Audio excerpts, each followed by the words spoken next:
Well, good afternoon and welcome. I'm happy to report to United Methodist Ministries Group. We are thrilled to welcome Reverend Carol Zaagsma, one of our General Conference delegates, here to Hope United Methodist Church, where I'm the pastor, Pastor Josh. She'll give us a conversation about General Conference, and there'll be time for Q&A. And at that time, we'll be passing around a microphone. There are refreshments in the back. And this meeting will be recorded, so if you're not here in person, we'll have a chance to have other viewings perhaps. Let us pray. Gracious God, we thank you for our General Conference delegation, for their willingness to seek your vision for our world, for their willingness to help the United Methodist Church be fire-filled, faithful, and fruitful, for your glory and with your help. For these things in your name we pray. Amen. And now Reverend Carol Zaagsma.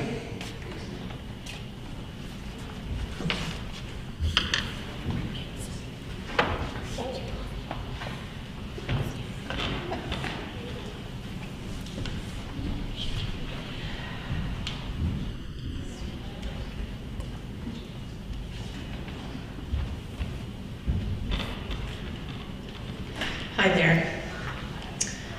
I'm so pleased for this invitation, so thank you, Pastor Josh, for inviting me to come up here, share with you a little bit about what's ahead for our denomination through the actions of General Conference.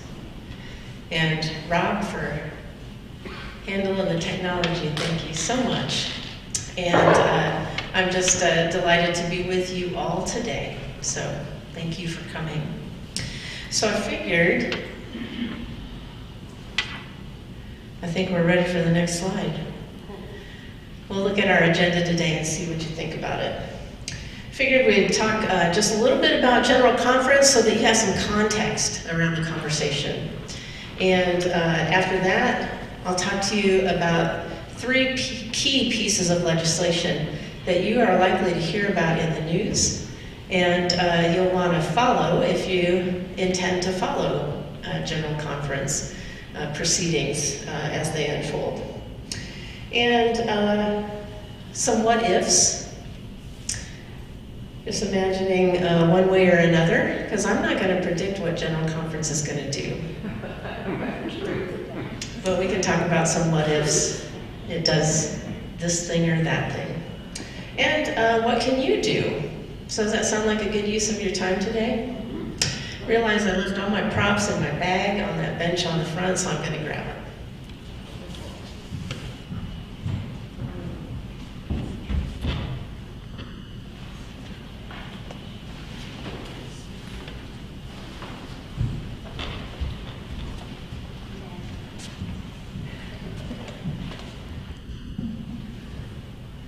Who knows, I might leave them all in there, but at least I have them by me now. And I may circulate in for you to take a look if you want to look at some of them closer. So, with our agenda in mind, let's move forward to a General Conference primer. So next slide. We have some structure to, next slide, Rob. Thank you. There's some structure to be aware of in our denomination. And so I just want to remind you about that annual conference. And we want to have some similar vocabulary for our time this afternoon. So sometimes we think of our structure from the top down. We do that in organizations here in the church and elsewhere. But so much of what happens in our denomination begins with action by our annual conferences, as that is the body that elects delegates to the rest of these bodies listed up above. And just a plug for the annual conference. According to the Book of Discipline, the purpose of the annual conference is to make disciples of Jesus Christ for the transformation of the world by equipping its local churches for ministry and by providing a connection for ministry beyond the local church to all for the glory of God. So really, there is so often a perceived disconnect between the decisions of the General Conference and a local congregation. But at our best, we remember that the reason for all of this is to better equip local congregations for the most important reason we exist at all, to make disciples of Jesus Christ for the transformation of the world. So let's take a look at a few of these other bodies. The Jurisdictional Conference is a way to organize geographically within the United States. We have 5: Central and Southern Europe Central Conference, Congo Central Conference, Germany Central Conference, Northern Europe and Eurasia Central Conference, Philippines, and West Africa Central Conference. So jurisdictional and central conferences both are where bishops are elected. And then General Conference is the only body, it's kind of the umbrella over everything. It's the only body that can set official policy and speak for our denomination. It meets every 4 years, or each quadrennium. So in Methodism, you hear about quadrenniums every 4 years. And General Conference is an international body made up of equal lay and clergy delegates representing, guess what? All the annual conferences. It's responsible for making changes to the United Methodist Book of Discipline and the Book of Resolutions. And then we have a judicial council that serves to determine the constitutionality and the legality of decisions that general, jurisdictional, central, and annual conferences all make. And they use the United Methodist Church's Constitution and the Book of Discipline to guide their decisions. 9 members serve on our judicial council, 4 laity and 4 clergy, and that 9th person toggles back and forth every other election between laity or clergy. And they serve for a term of 8 years with up to 2 successive terms. So, yeah. So there's some checks and balances into our organization. And I hope that you get from this the importance of the annual conference as the foundation for much of this, and the reason in which these higher judicatories even do their work. So our next slide shows us, and it's going to be difficult for you to see all you back row church dwellers. It's difficult for me to see right here. But I kind of knew that, but I wanted to show you. So the kind of orangish pink up in the upper right, that is,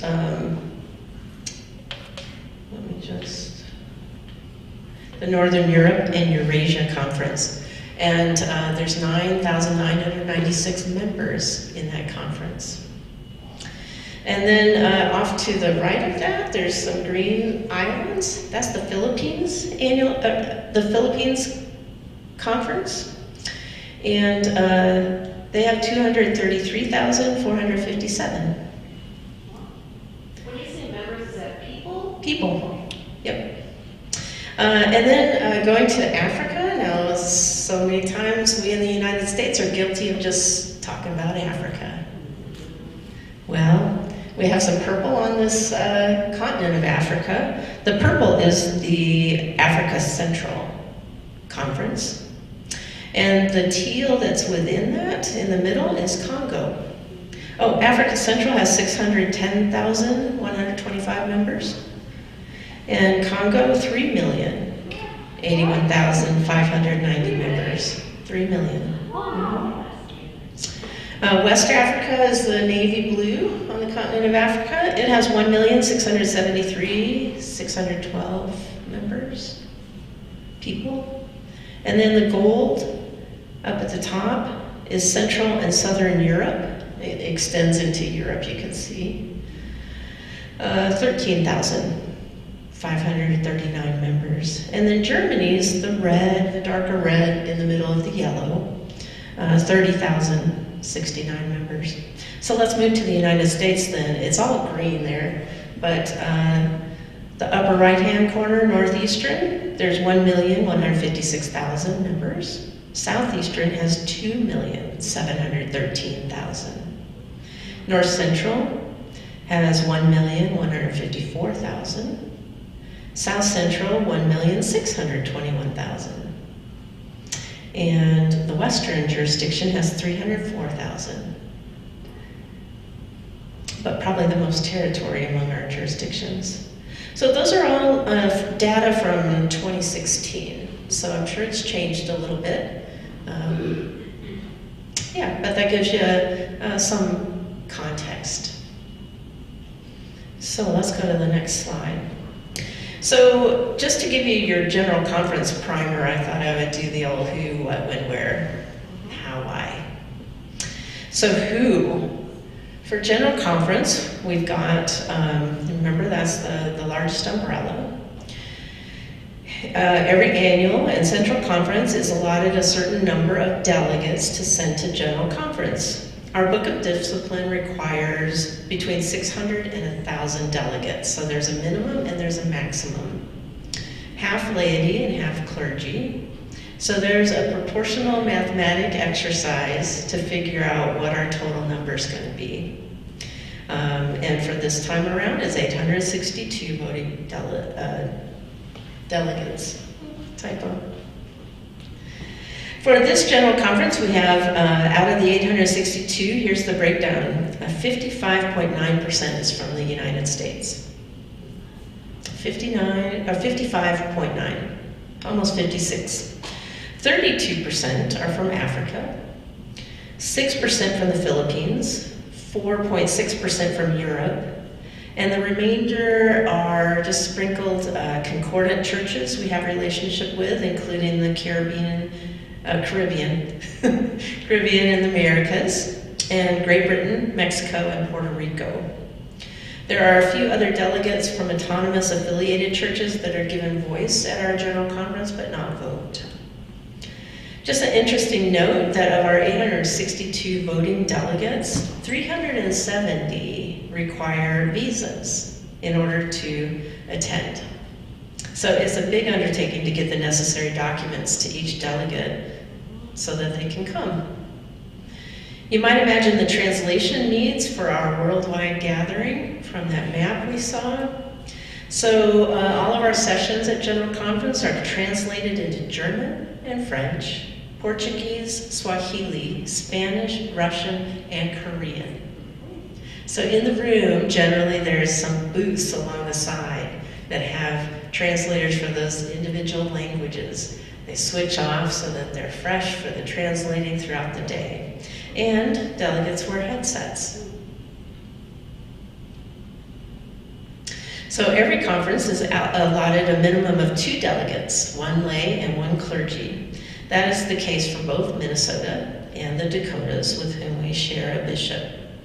We each are allotted 1 lay delegate, 1 clergy delegate, and each conference generally elects additional laity and clergy as reserve delegates, so that if they get sick or something happens, then there's somebody else that's been preparing to step in. So that together forms our delegation. Minnesota elected our delegation in 2019. So you can imagine that with the pandemic, cancellations and reschedules, that this general conference has been a long time in coming, hasn't it? Bishops are an important part of General Conference in that they lead the proceedings there. They often lead and participate in worship, preach during worship. They are helpful conversation partners, yet they do not have voting privileges. That responsibility is reserved for the elected lay and clergy delegates. Members of the media will be present from United Methodist agencies and other news sources. And our own annual conference communications team will also be there. So all of these will help to keep you aware of what is happening each day. Visitors and guests can also attend General Conference in person or otherwise. You can engage by viewing the live stream as things are happening. Sometimes visitors come organized for protest or other purposes. So we're always aware of that, and we try not to engage if the tensions rise, which sometimes they do. All right, what is our next slide? If you've ever been to Minnesota Annual Conference session where we have worship there and we hear reports, we connect with others across the state, and we take action on required business such as the budget and any other legislation that's submitted. So if you've ever been there, you will know there's some similarities with General Conference. At General Conference, we worship. We hear from various bishops and other speakers. We celebrate the consecration of home missioners and deaconesses, from which we have one from Minnesota this year, Shirley Durr. We commission missionaries. There's an ecumenical service, and we will hear an Episcopal address, a laity address, and a young people's address, all of which will call us into some understanding of our future through these particular voices. I often find worship to be a microcosm of our worldwide church at its best. Filled with diversity of music and people and thought, it's often an illustration of God's beloved community as I imagine it. And because of that, I highly recommend that you try to tune in to the live stream for at least some of these worship opportunities to get a feel for the Spirit's presence there. For United Methodist, Christian conferencing is understood as a means of grace. Reverend Andrew Thompson, a Wesleyan scholar, explains that a Wesleyan understanding of conferencing holds that you absolutely must say what you mean. So right there, that kind of excludes most Minnesotans. And you say what needs to be said. Also excludes most Minnesotans, right? And only ask that it be said out of a motivation of love, and in order to better love those who are engaged in conversation. I'm not going to make an assertion about that in this service. When you think about laity and clergy from all over the world coming together to make decisions on behalf of our denomination, the conferencing that happens around these decisions could and should be among the finest examples of how to discern in community. And of course, sometimes we fall short of those ideals. But it is intended as a way to incorporate many voices and perspectives into the decision-making process for our denomination. So I think it's a good ideal to continue to strive for. We don't elect bishops at General Conference, which might surprise you. That happens at Jurisdictional Conference. But we do elect judicial council members and other denominational bodies, while also having responsibility to vote on every single piece of legislation that is submitted. Most of the time we spend dealing with legislation. There are 3 categories of petitions submitted to General Conference. The first and biggest category proposes changes to the Book of Discipline. The Book of Discipline is the governing document that contains our doctrine and our constitution, our church law, rules and organization and procedures in that book. So hey, how about that? I remembered my props. So these are really thin pieces of paper, kind of like Bible paper. So there's a lot of information in there. The second type of petition deals with the Book of Resolutions, which contains the denomination's position on current social issues. Resolutions expire after 8 years unless General Conference readopts them. And guess what? Since the last regular session of General Conference happened in 2016, 8 years ago, we gotta do them all. They're all up for readoption. And so those same kind of thin paper, and some of them say, like when they were adopted, this particular resolution just turned to, let's see that word, so I'll move to another one.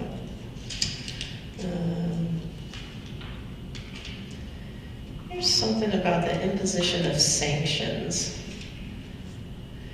And it was adopted in 2004, readopted in 2008 and 16, and there's just some information at the end of each one to help carry for that history. So I don't think I need these again. I'm going to just pass them around so you get a sense of what's in them.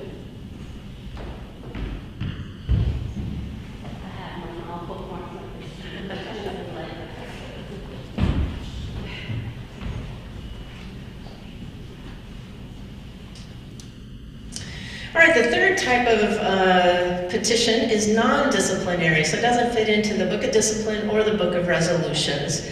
That would be things like the study from a commission or a study group that's been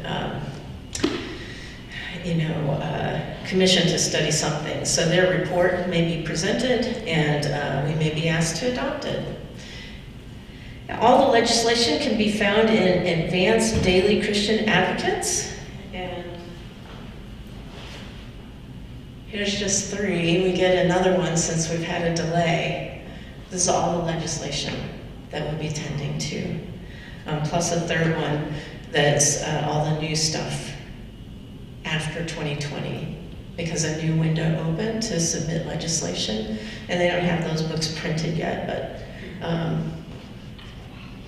I think I'll just send these around to you so you get an idea, but let me give you just a quick little summary. So every petition that is submitted to review is assigned a number, and it tells you what paragraph in the Book of Discipline or what resolution it deals with.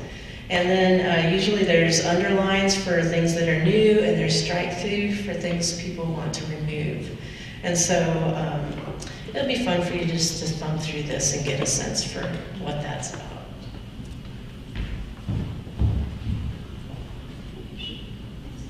Those can be split up because they're different.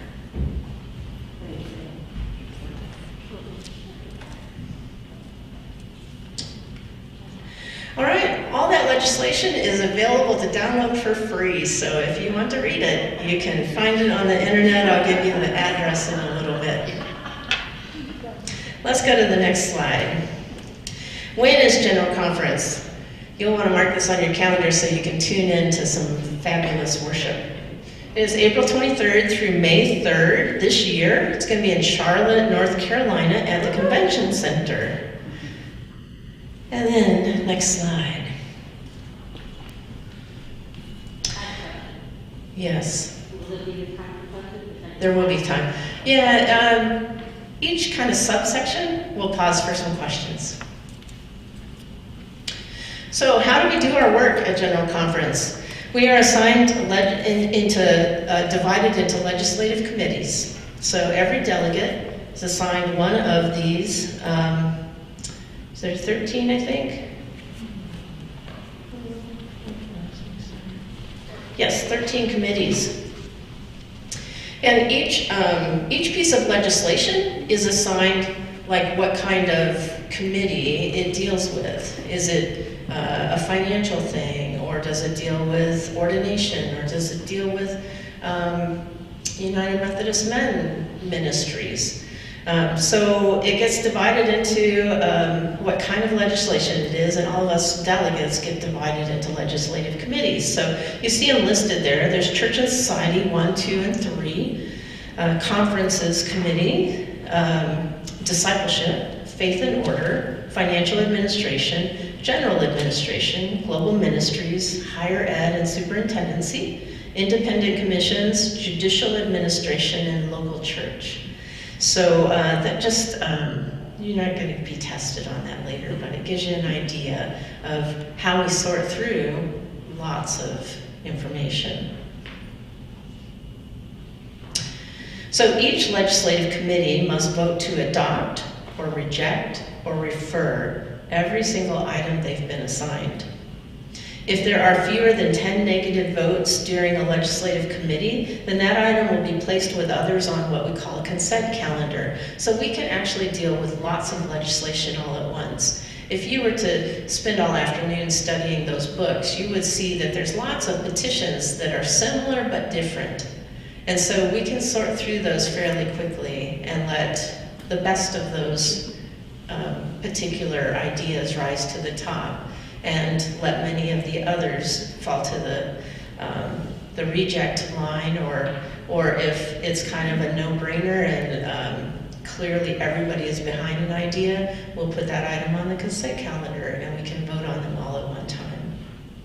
So that's the first week of General Conference. We meet for 2 weeks. The first week we're in legislative committees, all divided out, focusing on our particular items of business.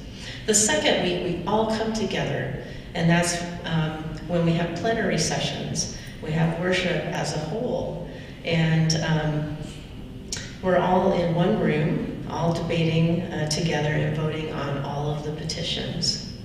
So this general conference, we have 1,099 valid petitions to make decisions on. That includes 352 new petitions that aren't printed in the books that I brought today. They're in that third book that we'll get when we arrive. So that handles that.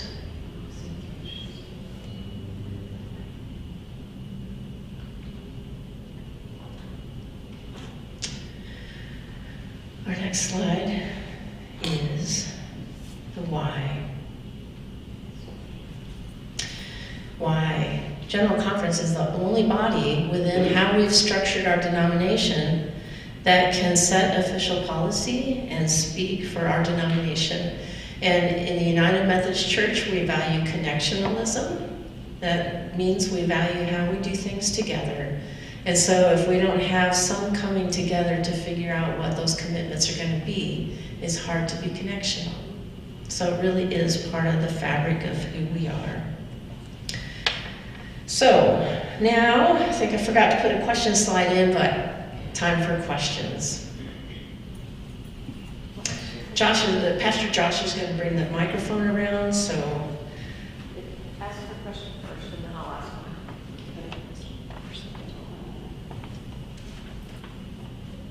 Hey there, I just wanted to know, how does legislation get into that book?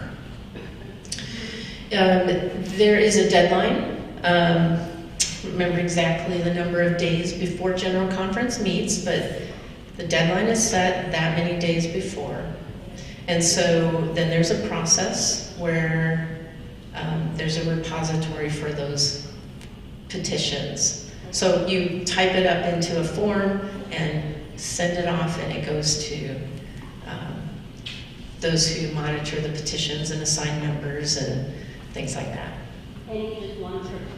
Yes, any one person in the United Methodist Church, if you are any laity or clergy, any individual can submit a petition. It says on the top of each petition who submitted it. So some of them you'll see just an individual name, and others you'll see a committee or a whole annual conference. We tried to change that several years ago, and it didn't pass. The idea was, let's have all of the petitions. General Conference tends to have to at least go through another body, not just somebody's, because there are some really interesting petitions submitted, that's for sure. So however many, that third book Yes. that you don't have yet, the first time you see any of those is going to be when you step into General Conference? No, it just takes time to print them. So the first time they'll be available in print will be at General Conference. They are already available for download. So we've been watching, or reading the PDFs. And there's also, one reason why there's not a lot of markings in my books is that there's an online database that all delegates get to sign into, and so we can make our notes digitally and keep track of all the legislation that way. So do you as a delegate get to choose which committee you're on, or does your name get pulled out of a hat and that's it for you? So, some of each. There's, not everybody can be on the one committee. So usually we identify our preferences, and then we get assigned. I asked to be on the conferences committee, and I was assigned to that. So. And at what point did you know when you would be assigned to that? It was in the registration process. So I didn't pass this one around. This one has a list of all the delegates and what conference assignments you are and where we're supposed to sit and all of that. This was all for when we were supposed to be in Minneapolis. And so don't have that quite yet. We're supposed to get it pretty soon. So maybe a couple months before General Conference begins. 6 months, between 2 and 6 months before. And are you on the same one? Is pretty much all of the delegates are the same from? Yes, I was assigned to that committee for 2020.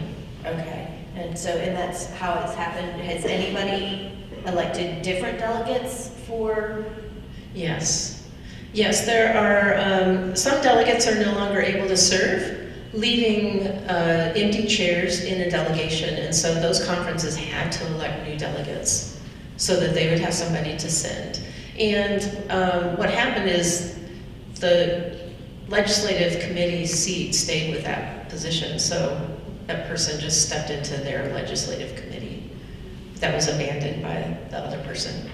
And we've had some delegates that have died since they were elected. We've had delegates that disaffiliated and left the United Methodist Church and are no longer able to serve.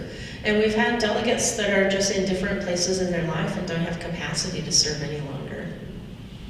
The Minnesota delegation has stayed firm, so we've been fortunate. There's a question in the back, I think.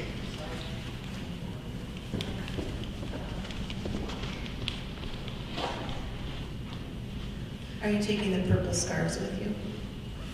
I believe the purple scarves are going with us. Yeah. I'm not personally taking them, but I have heard they're going to arrive. Wow. Wonderful. That's a lovely thing.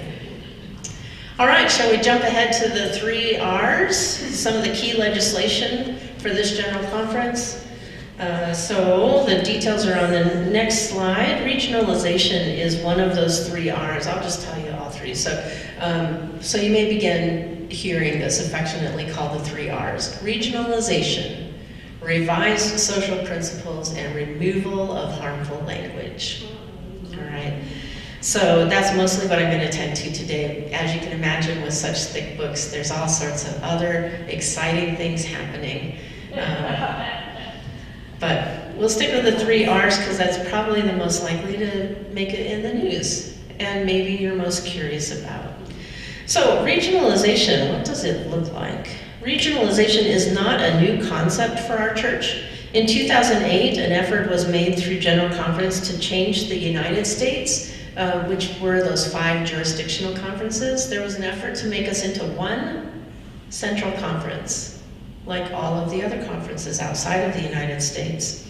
And then they would be globally changed the name to regional conferences in 2012. But the constitutional amendments that need to be ratified, because for the constitutional amendments, you have to have a high number of votes to pass those. So the delegates have to vote 2/3, and then it goes back to each annual conference, and you have the power to say yay or nay. And if we don't have 2/3 of all of the votes across all the annual conferences, across the whole world, then that constitutional amendment doesn't pass. So it's kind of like you have veto power over General Conference when it comes to constitutional amendments. They are that important in our denomination.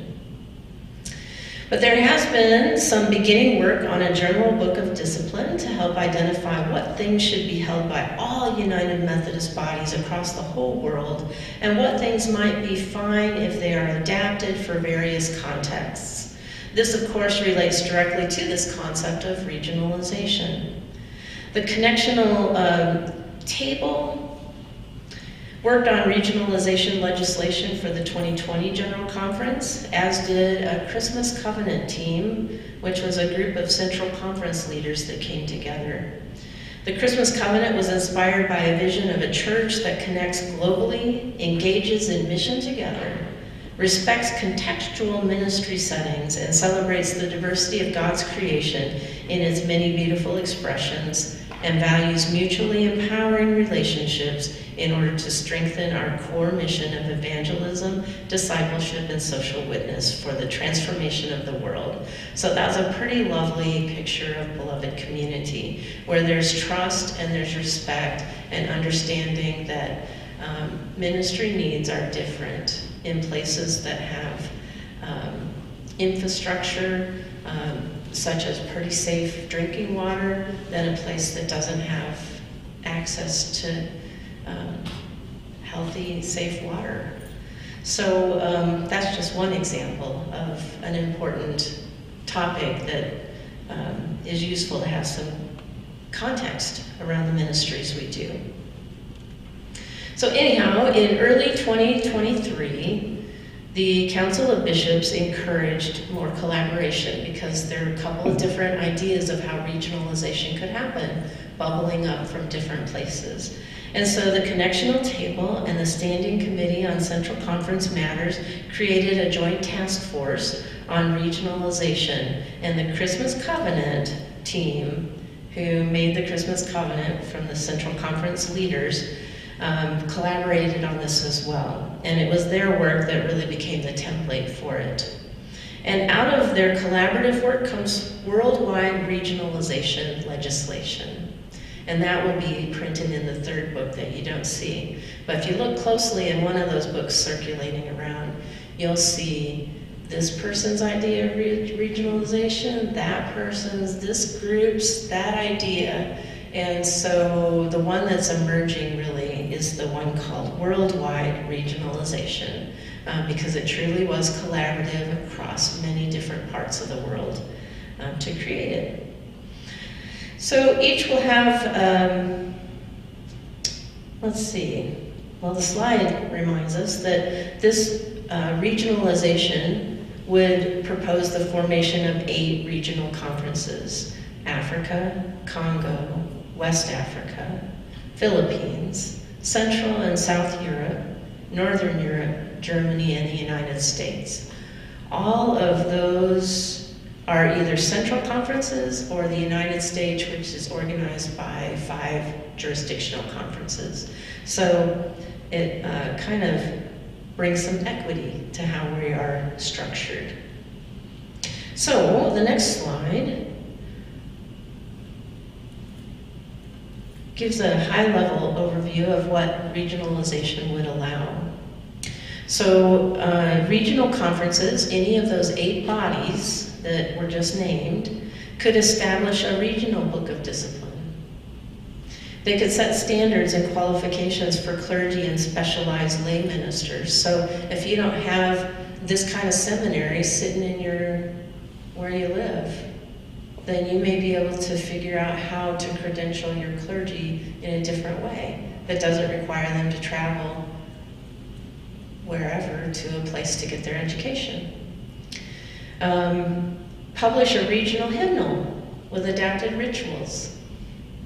That's a pretty clear, useful application, isn't it? Even campgrounds publish their own hymnal sometimes based on the kinds of songs their campers tend to like to sing. And then adapt structures adequate to their missional context. You may have seen some of that happening, things like that happening. Like anybody here move to a one church board in your church?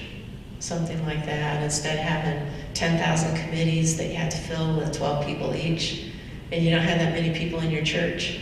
So kind of figuring out how to structure yourself as leaders in a way that makes sense in your context. So this is just applying that more broadly, those kinds of decisions more broadly to everyone.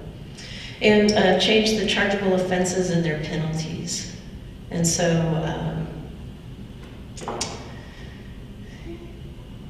yeah, that's contextual too. So I think that gives you just a sense. What won't change with regionalization is that we will still have a general conference. We'll still have a judicial council that checks and balances. We'll still have a council of bishops, and we'll still have general boards and agencies that serve our whole connection, trying to, through their ministries, connect us around the world.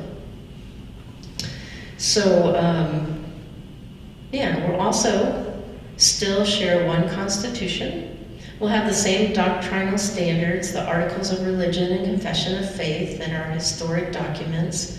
We'll have our theological task, Christian ministry and social principles. Those are not adaptable. So I would think about it as big as the book of discipline is that you saw, there would be a portion of that that is the same for everybody.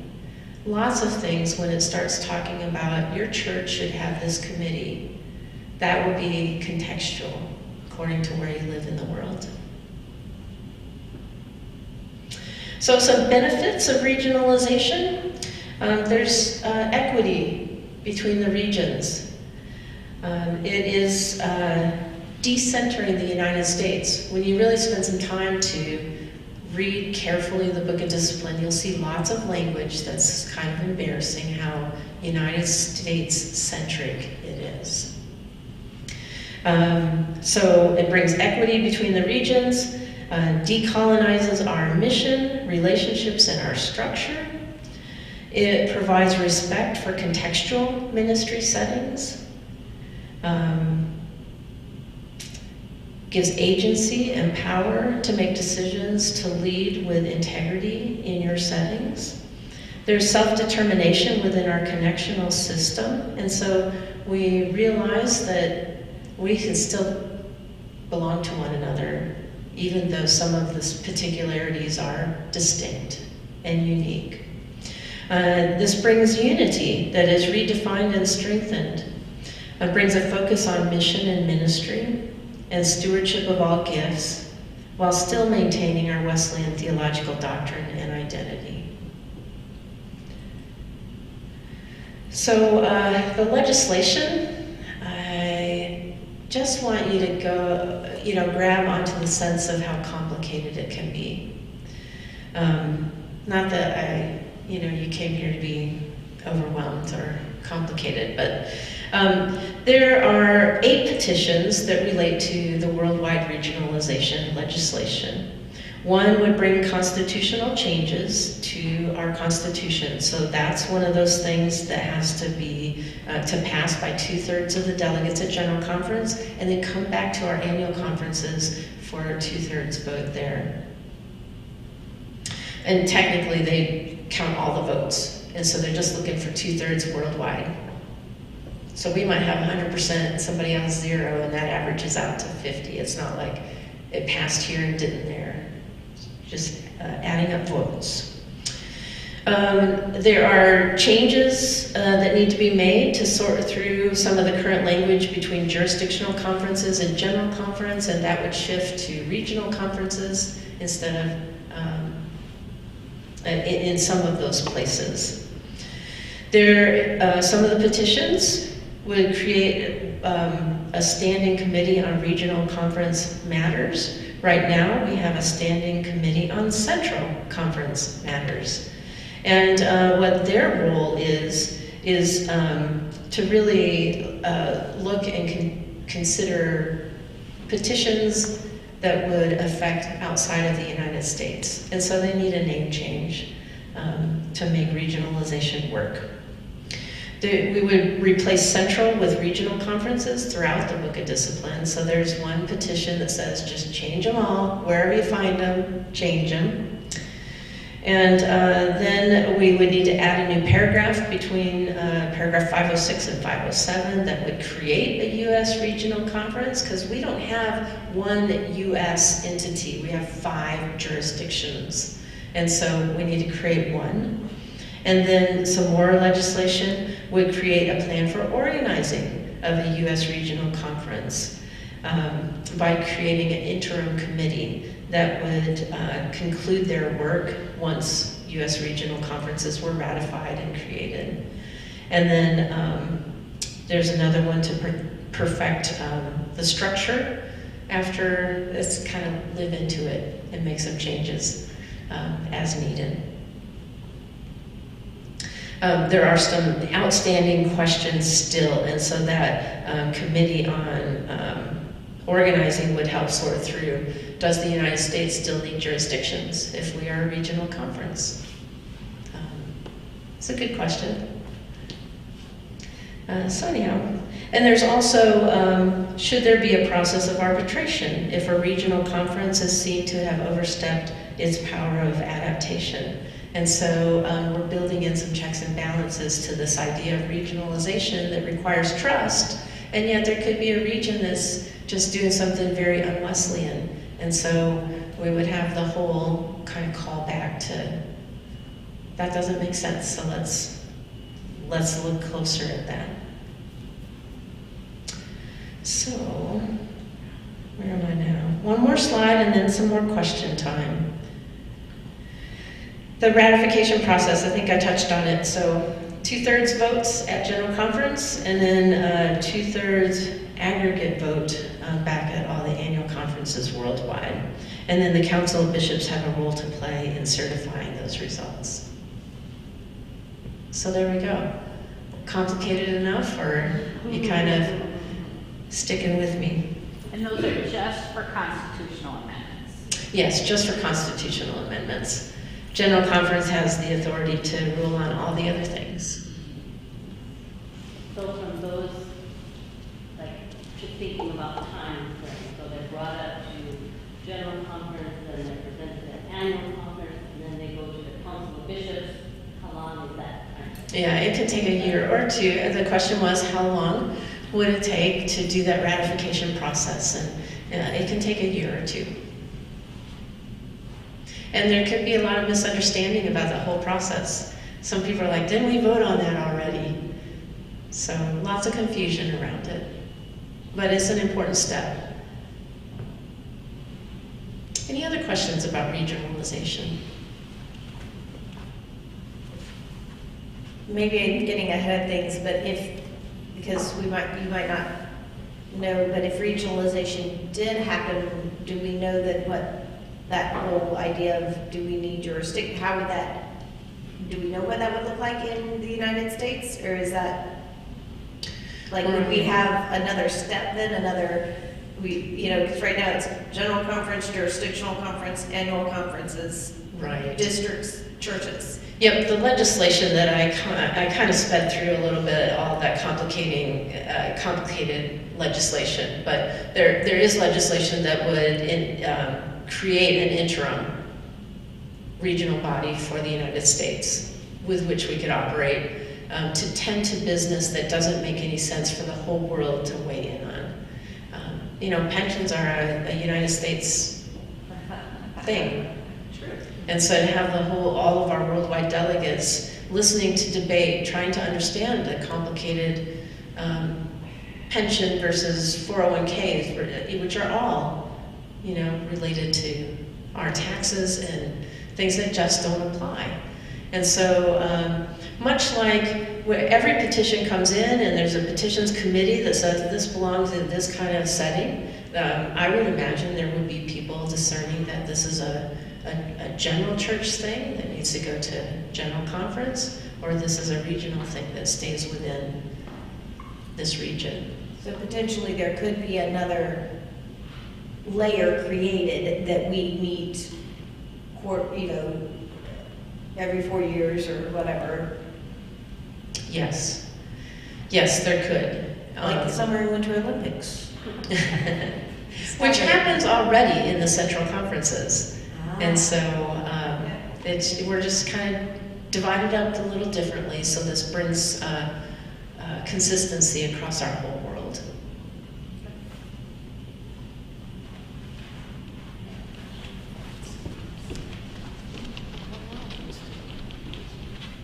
Is there a pretty good consensus in the United States that people want to do that? There is pretty good consensus, and there's gratitude for voices that we're hearing from central conferences that can see this as a good thing for everybody. And it really does help bring the United Methodist denomination into a new age of a little bit better equity, because some of those regionalization isn't really intended to do this, but when we divide into conferences and jurisdictions, sometimes that can be for the purpose of segregating rather than bringing equity. And so I think that some of the differences between central conferences and United States, it just brings some equity to how we all have some trust and authority to do ministry as we need to in our contexts. That's I guess you get my own viewpoint there.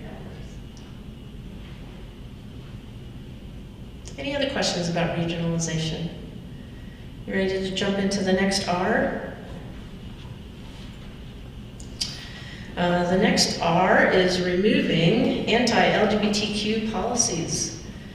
And let's see, I think I want to take you on a little history trip.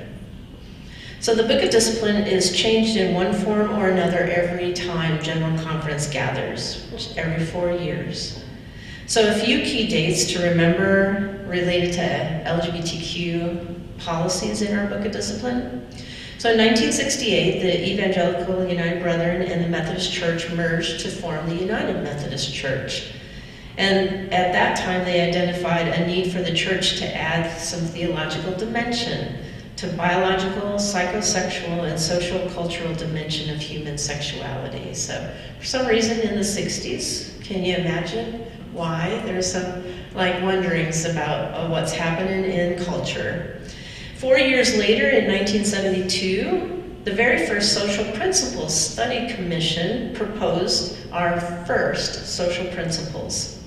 They recommended that this phrase be a part of the social principles. Homosexuals, no less than heterosexuals, are persons of sacred worth. Well, during debate in plenary at that General Conference, these words were added to that particular social principle. Though we do not condone the practice of homosexuality and consider this practice incompatible with Christian teaching. So somehow the study commission that had a really nice statement that kind of says homosexuals no less than heterosexuals are persons of sacred worth, we add on to that, but their practice is incompatible with Christian teaching. And then there were some funding restrictions added in 1972. That no board or agency, committee, council can give money, any money to gay caucus or groups related to that. In 1980, there was a petition to ban the ordination and the appointment of self-avowed homosexuals, but that was defeated in 1980.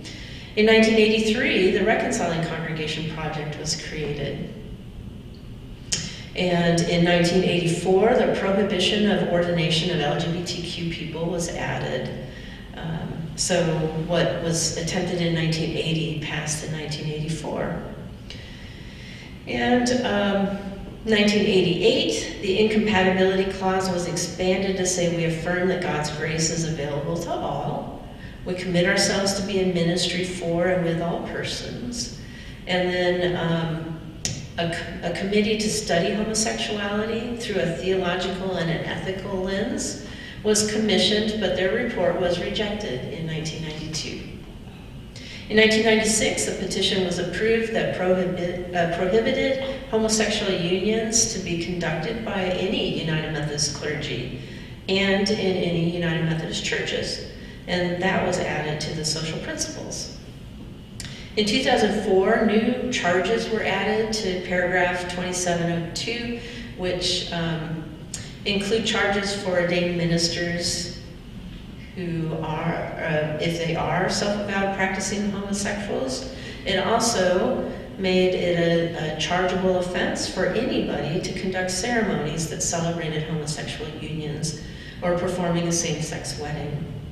So that language was added by a vote of 455-4, it was at that time. That was 2004. In 2016, the Commission on a Way Forward was created to help navigate through the division, and the Wesleyan Covenant Association, which you may have heard of, was also founded that year in 2016. In 2019, we had a special session of General Conference, and that upheld many of the prohibitions that I just named, and they rejected the one church plan, which basically said, can't we all get along even though we don't agree? And then there was approved legislation for disaffiliations. In 2020, church leaders with a mediator created a protocol. Is there another slide? No, this is just the addendum. So the protocol for reconciliation and grace through separation aimed at giving churches a way to leave gracefully, with $25 million available for a traditionalist denomination that spins off, and $2 million for a progressive denomination. But support for that declined throughout the pandemic, and as the Wesleyan Covenant Association continued to grow and reinforce. So there's been a lot of legislation throughout so removing anti-LGBTQ policies, there are 6 legislative committees that are going to need to tend to all of the different language that's sprinkled throughout the Book of Discipline. Church and Society, too, has been assigned the revised social principles. And those revised social principles don't have anything about incompatible with Christian teaching. Finance and Administration will review the petitions that prohibit any funding to LGBTQ caucuses or organizations. Faith and Order gets to review the petitions seeking to remove the language that disallows LGBTQ clergy from being ordained. Petitions that were assigned to Ordained Ministry Legislative Committee will consider deleting the prohibition on same-sex weddings. Right? So it's like all the things are in all these different legislative committees. Judicial Administration has been assigned the petitions that deal with chargeable offenses. So can a clergy lose their credentials if they do this thing? And Higher Ed and Superintendency considers petitions that give the complainants, the people that bring those charges against clergy, right now there's a lot of power given to that person, and so it kind of levels that in the complaint process. So, yeah, so lots about it, right? Any questions on that?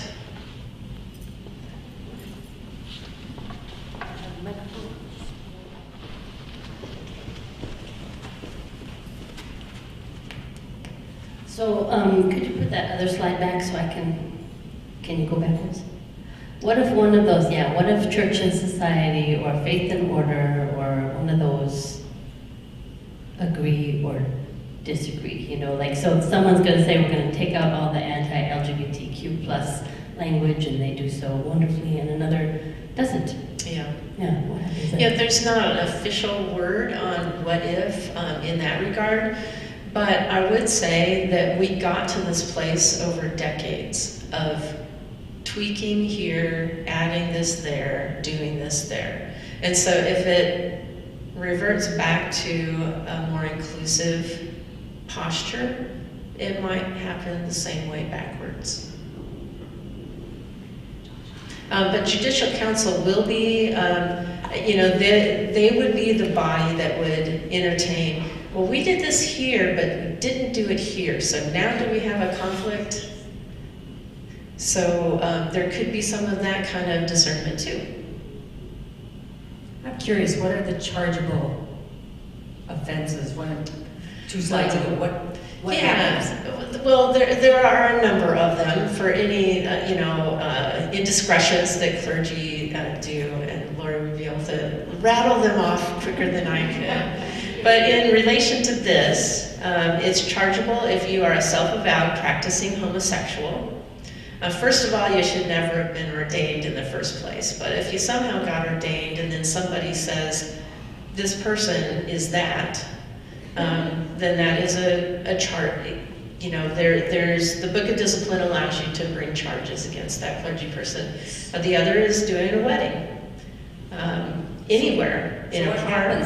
So they're charged, so what action happens? If You can someone's lose your charged? job, lose your credentials, lose your no license. longer be yeah. I was just going to say that if some of this stuff doesn't pass at this general conference, it may be that it passes at the regional conference if regionalization goes through, right?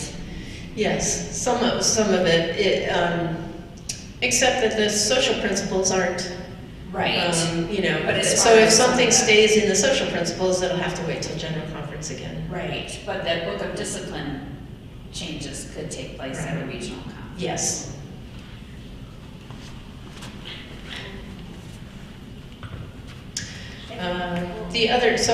So allies for LGBTQ community who have done same gender weddings have had charges brought up. There was a colleague out east, I think, that lost his credentials for doing the wedding for his son.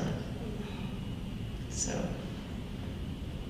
And so I guess the question that Lori asked, I have a similar, just to clarify, if the regionalization passes, I mean, it seems like there's different steps or an order that needs to happen. Is that, I'm sure General Conference is aware of that because one can affect the other. Right. Yes, one can affect the other. Regionalization is, because of many of the constitutional amendments, that's a slow rollout. And so we've got some interim bodies, and it's a complete structure change. We'll kind of need to build the infrastructure to even be able to do that. You know, just because a committee is named doesn't mean they know how to function. That's true in the local church.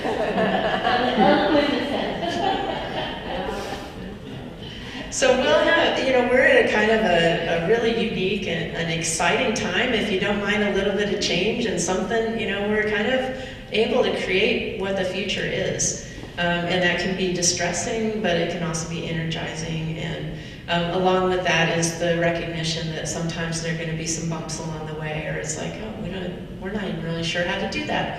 Or sadly, we do it how we've always done it because that's how we know how to do it. And there could be a better way if we could break out of that mindset.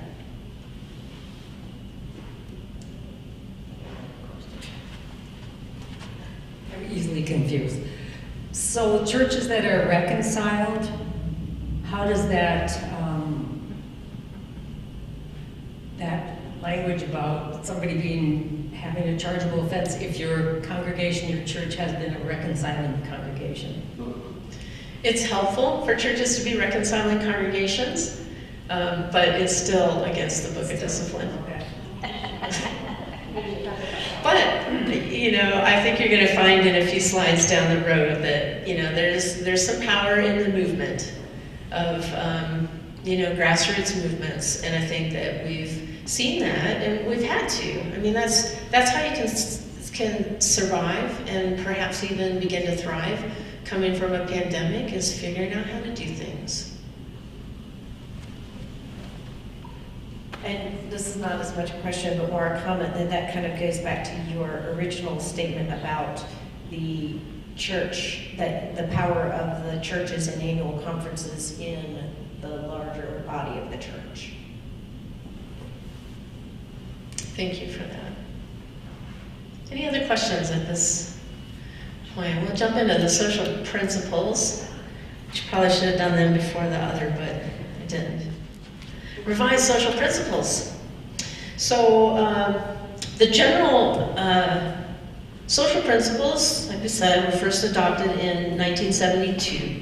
In 2020, after an 8-year writing process that involved lots of review and input by more than 4,000 people, we will be considering these revised social principles at General Conference.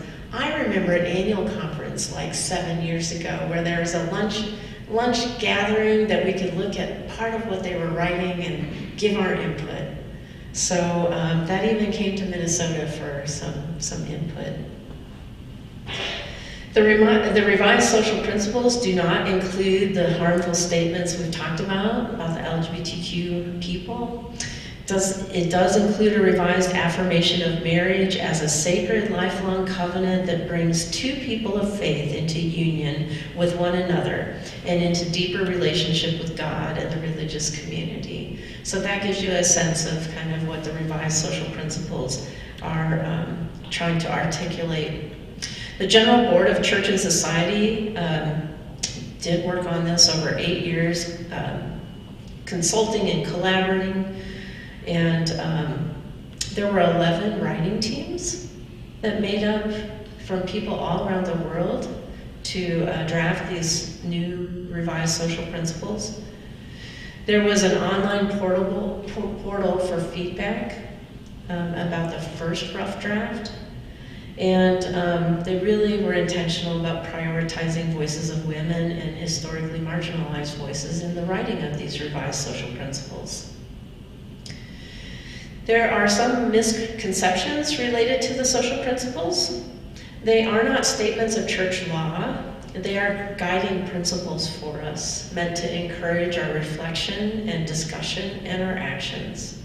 They're not intended to address all social issues, only the ones United Methodists view as priorities for this time. I mean, the last ones were 50 years ago. So there are new topics tended to in the revised social principles that weren't even conceived of in 50 years ago. They're not the same as the book of resolutions that I passed around.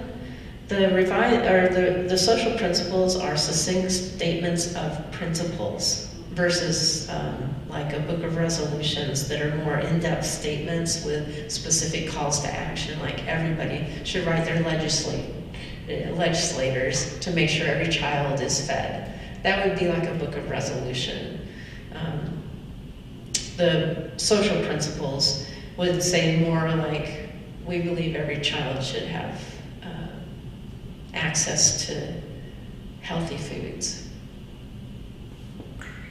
And the social principles are not forever statements. They're meant to be revised from time to time to better respond to changes in the world and also changes in our biblical and theological and social understandings. So that gives just a little sense of that. There are some hot spots that are emerging as the revised social principles continue to be reviewed by delegates and discussed in various circles. Some of the hot spots are the removal of the incompatibility language. So that's certainly a point of animated conversation between folks around the world. The idea that marriage is between two persons is also a real sticking point for some of our delegates around the world. So I'm not going to predict how that's going to turn out. Polygamy is not condoned, but it asks for compassionate treatment of wives and children, and so that's a particular flashpoint as well. Abortion, as you can imagine, the revised social principles keep our current language, but does strengthen the idea of women's health. And alcohol, our revised social principles would call it changes from abstinence to judicious use. So that's celebrated by many and a flashpoint for some. Any questions about the revised social principles?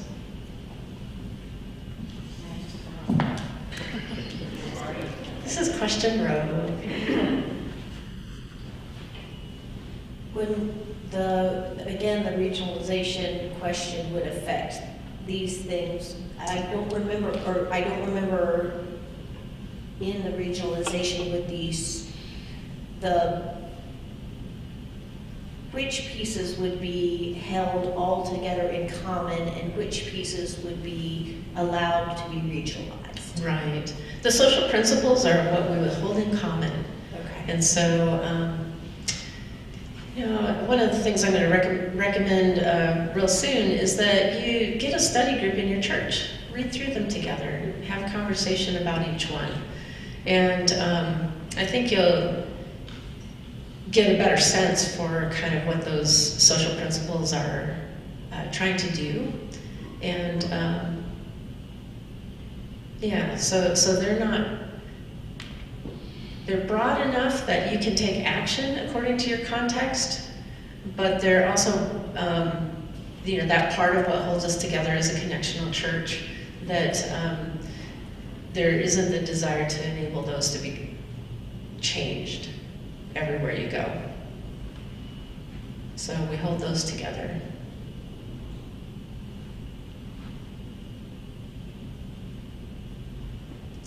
All right, shall we talk about what ifs? We touched on it already a little bit, but if these 3 R's are adopted, then with regionalization, we'll have constitutional amendments that need to come back to the annual conferences and ratified by 2/3 aggregate vote.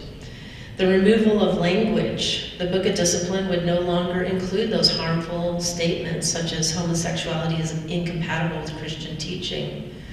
And the revised social principles, for that, you might just want to hold a study group to get more familiar with all of those. The approved legislation becomes effective January 1st of the following year, unless it's otherwise noted in the legislation. If the 3 R's are not adopted, we want to remember that the Minnesota Annual Conference has already set its course, and it will continue to live into our stated mission, vision, and values. And the Council of Bishops does intend to call for a 5-day special session of General Conference in 2026. And we'll lay out specific purpose for that conference after this General Conference, when they can really hone in what that purpose would be. And so, there will be a gathering, a worldwide gathering 2 years from now. We don't have to wait for 4 years. And so there's always hope and possibility in that, in my world. Under, let's see, why do I want to tell you this? Oh, yeah, the bishops have the authority to call a special session, and so they've already mentioned that they intend to. Regarding what? Yeah. What they said in their statement is a special session of General Conference in 2026 would allow the church to see our work as having 2 important next steps. The first being the regular session of the General Conference in 2024, the second to make continued progress in 2026. Affirming the call for a special session for our missional purposes would give the whole church a clear sense of our path going forward. So I think because there's some interim petitions, it's just to help hold that transition into what's next. And when you think about, if we had a General Conference after we knew the outcome of all the ratification of the constitutional amendments, that would give us a moment to do whatever's next, or take further action if need be, without having to wait for 2 more years. So it's a shorter time, shorter General Conference, but intended to, I think, just be strategically placed to help with those transitional items.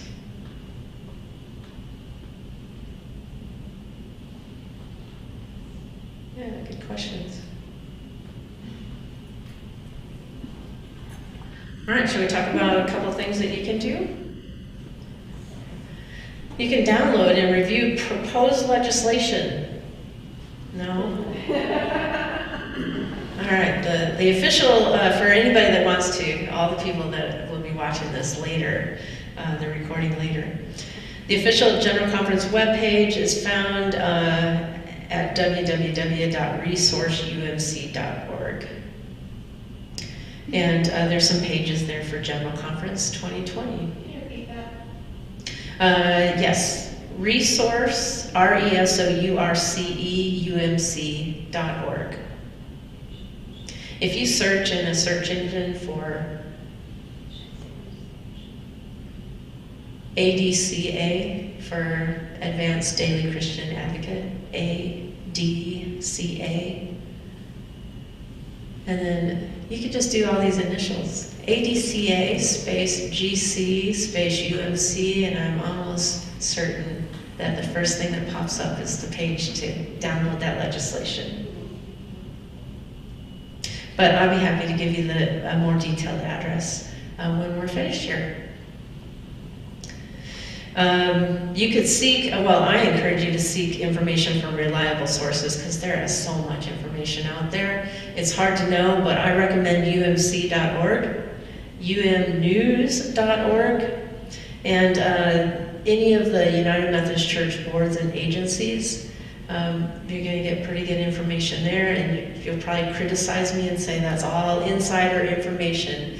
But a lot of what you read in blogs are all people's opinions, and they're all like written like the epistles in our Bible to a particular audience for a particular purpose through somebody's particular lens. So I'd probably, lean toward an organization that has a group of people figuring out what is, rather than one person and their thoughts. But that's me. I encourage you, I invite you, I hope that you will watch the live stream.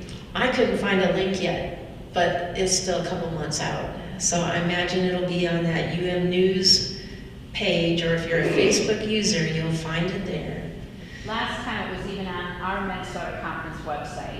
You could just go on there and click live stream. Awesome. Which is my next encouragement, to sign up if you're a Facebook user, follow the Minnesota Annual Conference, but there's also email distribution lists you can sign up for that give you news every week and links that you can click on to read more. I would encourage you not to be shy. Talk with others about this. I'm so pleased that you came today to learn more and to ask questions. And I don't even know all the answers, so that's going to happen. But talk about your questions together. Research and search for the answers together. And pray. Your delegation from Minnesota covets your prayers, as does the whole General Conference in the hard work that we have ahead of us. So any other questions about that? We'll have to sign up for another week on the how to pray part, because we could do a whole series on that. Well, I thank you for your time and attention. Our next two slides are just introducing the delegation from Minnesota. So Dave Knuckles is our lay delegate, while I am the clergy delegate to General Conference. Becky Boland is the first reserve lay delegate, while Wu Jae Eam is the first reserve clergy alternate. The delegation is rounded out with laypersons Walker Bro, Cindy Soffer, Jesse Kalanis, and Shirley Durr, along with clergy Jeff Ozan, Susan Mullen, Henry Dolope, and Donna Dempsey-Wolf. So I'm grateful to be on this journey with our delegation. We're a great group. How are they chosen? Is it Annual conference. Who picked them? Annual I'll conference. answer. So the question was, how are they chosen? We are elected by annual conference, so that's why I started first with annual conference. So important. So the Minnesota Annual Conference has 2 voting delegates, Yes. but the delegation, all of you will go? Not quite everybody. Most everybody's going to go. We had such a big delegation because we thought it was going to be in Minneapolis. So it'd be easy for everybody to go. But we share in the expenses. The annual conference has some money set aside for the delegation. The delegation's expenses get paid through general church apportionments, but our alternates don't get that support, and so our Minnesota Annual Conference helps with that. And our delegation has been very careful with our funding, and so we're going to help with, and I think they're all going to squeeze into an Airbnb or something. So we're saving money there. We're going to handle the housing expenses, but they're all handling their own transportation expenses. And the purpose of the larger delegation is to help process all of the information? Is that, Yes. I imagine it. Yes, it's unlikely that we're going to need all of those delegates to sit because somebody's sick and somebody's sick and somebody's sick, but it could happen in the time of COVID. But it's really to share our collective wisdom. Because we have a big delegation, we have lay persons that are very active in United Women of Faith. We have lay persons that are very active in professional work, and we have clergy that are deacons, and we've got clergy that are ordained elders, and so it just really helps round out our perspective as we're talking about all the issues and supporting one another. We do have, I will admit, we have an unusually big delegation. A lot of that was because we thought we were going to be here. And then that would have been very useful to have people. Yes. Yep, absolutely. And because Because different thing. Because we're assigned a legislative committee, it helps to have our delegations spread out into some of those other 13 committees to see what's happening, to network, to do all those things. So are the committee sessions open to anyone? You can, there's generally some general seating so that you can witness what's happening. Yep, absolutely. And we have twice our delegates that are jurisdictional delegates. So at that jurisdictional conference, we have 4 seats, 2 lay and 2 clergy. And so it is helpful to at least have alternates for each of those. Right, because the general conference delegates are also jurisdictional conference delegates, and then plus some, and so it's... Exactly. And at jurisdictional conference, that's where we discern the assignment of bishops to areas and the election of bishops. And so again, to have a broad and diverse perspective on our delegation helps us to discern that better than we could if we only had 2 or 4 people.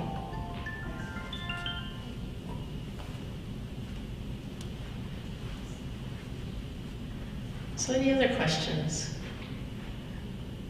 We do have a delegation email there, so don't hesitate to jot that down and send us any questions that you have. We're happy to answer them. Happy to answer Pastor Josh's call to come up here, and share all this information with you. So, anything else for the good of everyone? Well, I want to thank you for your attention. We do have some refreshments, so I'm going to stick around for a little bit. I thank all of you from this church, and this was a ministerium kind of event, right? So all who came that aren't from this church, but for those who provided hospitality and your attentiveness here, I'm grateful. So thank you.